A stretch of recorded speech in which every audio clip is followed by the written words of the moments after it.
Pentagon, the day before 9/11, Secretary of Defense Donald Rumsfeld declared war, not on foreign terrorists. The adversary is closer to home.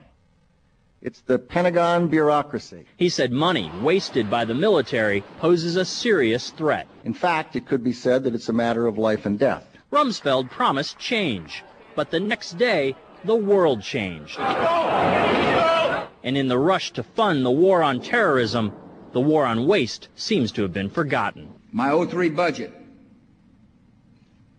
calls for more than $48 billion in new defense spending. More money for the Pentagon when its own auditors admit the military cannot account for 25% of what it already spends. According to some estimates, we cannot track $2.3 trillion in transactions. $2.3 trillion with a T.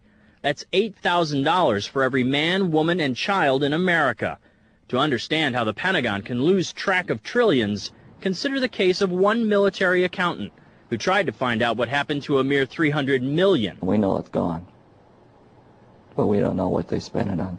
Jim Minery, a former Marine turned whistleblower, is risking his job by speaking out for the first time about the millions he noticed were missing from one defense agency's balance sheets.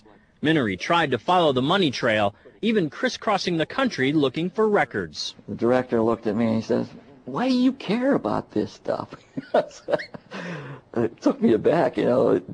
My supervisor asked me why I care about doing a good job. So he was reassigned and says officials then covered up the problem by just writing it off. They got to cover it up. That's where the corruption comes in. They've got to cover up the fact that they can't do the job. The Pentagon's Inspector General partially substantiated several of Minery's allegations, but could not prove officials tried to manipulate the financial statements. 20 years ago, Pentagon employee Franklin C. Spinney made headlines exposing what he calls the accounting games.